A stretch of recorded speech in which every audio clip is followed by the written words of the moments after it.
Hey guys, good morning. Welcome back to our channel, the Eaton Squad. My name is Addie. So for today's video, let's discuss about the rising problems of passenger at NAIA Terminals 1, 2, and 3 at the Manila Airport, particularly for immigration process. If you guys can recall, a few days ago, we have posted an incident about a Filipino going to Israel who missed her flight because of long immigration interviews. So how can you avoid these long queues at the airport? We have 5 things. Details coming wet.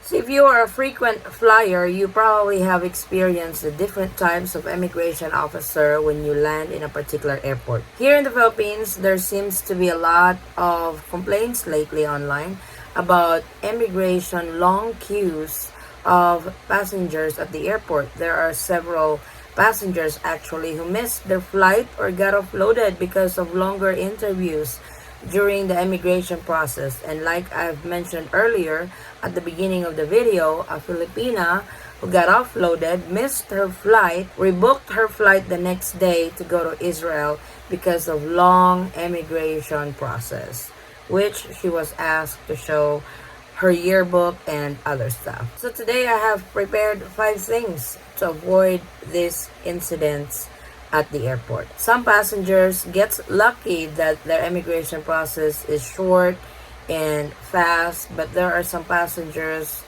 who unfortunately gets held up, ask for more questions, ask with documentations that they don't have on hand. So able to avoid this, or just in case you guys go through this process, you will still have enough time to catch your flight. So number 1 is go to the airport early. So for international flight, the recommended time frame for you to go to the airport is 4 hours. At least 4 hours go to the airport. Because for me, I would rather wait 4 hours for my flight rather than catching up, running, finding my gate for my flight, because it took me so long, or probably I have procrastinated again, like, maybe I can still make it if I go there 2 hours before my flight. No, please don't.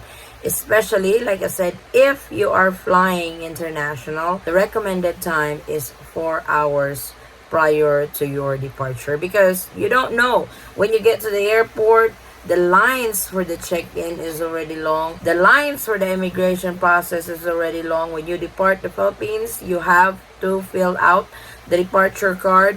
That alone could take up some time. So 4 hours. If you have 5 hours, the better. Like I said, the more time you have with all the process that you have to go through leaving the Philippines, the better you will be in catching your flight. Number 2, make sure all your documentations are complete. So, especially if you are a first-time traveler, make sure you have all the documents with you, like your itinerary, passport, hotel booking, especially when you are flying as a tourist. For sure, they will ask for documentations if you can really afford to go to a particular country on a tourist visa. So please be prepared on that. If you think of a documentation that you wouldn't think the immigration officer would really ask, just bring it, just in case, It's better to be overly prepared than less prepared and they ask for that particular documentation and you don't have it. So, like I said, number 2, make sure all your documentations are complete. Number 3, check-in online. This is one feature of airlines that you guys can actually check in online. If you guys notice, 2 days or the day before your flight leaves, they will email you that, hey, you can now check in online with your flight. Take advantage of that. Check in online. That way, when you get to the airport, all you gotta do is bag drop off at the counter. That would actually give you guys more time on the other process of your departure. Majority of all airlines now are doing the check-in online. So, like I said, take advantage of that feature. Number 4, pack your bags properly. Yes, This could be a held up also for you at the airport, especially if you are packing some prohibited items that you don't even know that it's prohibited. So make sure to check the airline's policy when it comes to what items you can bring and what items you cannot bring. Because if the Bureau of Customs found something on your luggage that is not allowed, that's another time incur that you guys will have to go through, because they have to check your bag. They want you to remove your bag. Packing your things properly, making sure you are within the weight limit, because you guys have probably seen this at the airport that they were overweight on their luggages. They have to go on the side, rebag their stuff. So that takes time. So if you guys are flying the first time, the second time, or if you guys are a frequent flyer, you guys have probably know this.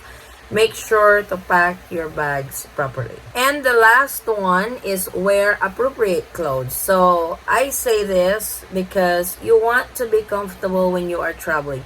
You don't want to be traveling with lots of jewelries, because if you go through their scanner, they will have you guys remove those jewelries. Especially if you're also wearing a belt, they will have you remove all that. If you got coins in your pocket, they will have you put all of that in their basket to go through the scanner. That takes time also. It takes time removing them. It takes time putting them back on. Luckily, this time they are not doing the removing of shoes and socks anymore at the airport, because that really takes so much time. That's when me and my husband decides when we fly, we just wear our flip-flops or slip-ons. That way we don't have to remove our shoes. But when that has stopped, they don't check that anymore. So that is completely okay. But like I said, wear appropriate clothing. If you are wearing a jacket, they will have you put that in the basket and get it scanned. So if you have all that, that takes so much of your time, especially when the line is long, and especially if they have seen in your items that there's too many of this, gadgets, laptops. You will have to take all of that out in your personal bag or your carry-on. So with me, when I fly international, I don't usually bring carry-on bag. I know my husband would say you have to bring because it's free, but to me it's a hassle. I just normally bring my personal bag and put everything that I need in there. That way I don't have to put them in the overhead bin. I don't have to, drag them around with my check-in bag. So if you guys can do away without the carry-on, I really highly recommend it. But if you need it for extra space of your clothes or other personal stuff, it's completely okay. But for me, it's really a hassle when I have a carry-on. I don't normally fly with a carry-on, especially international flight. With domestic, it's fine because the flight is shorter. But for international flights, it's longer. Especially if you have layover somewhere, you will be dragging that thing aside from your personal bag. So I don't do carry-ons when I'm flying. But like I said, wear appropriate clothes. Like, don't wear a gown or something, Wear comfortable clothes when you are traveling. It helps a lot with your mood when you are traveling with comfortable clothes. If you can do away without wearing your jewelry, you can pack your jewelry, put it in your personal bag or in your carry-on if you are having one. That's completely okay, and just wear it when you reach your final destination. That way you don't have to keep on taking them out, putting them back on in every airport you have to go through, especially if you have too many layovers. That's how many times you will have to take them out and put them back on. So I hope this guide will help you guys prepare or help you guys fight over these long queues at the airport, especially in Manila.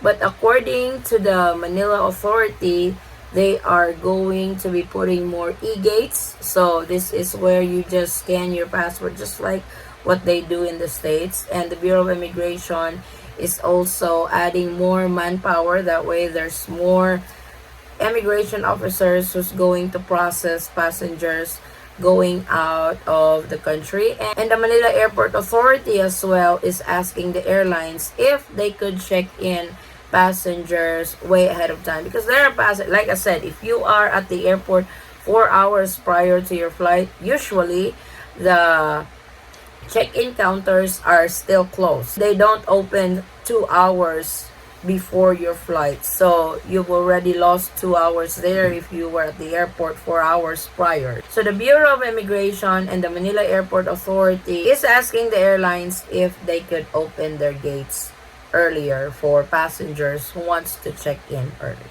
If you guys can think of more into the list, by all means, comment it down below. And I really appreciate it, guys. That way, we can give our community a heads up on what's going on at the airport. And hopefully, this guide will give you guys a smooth ride to your final destination.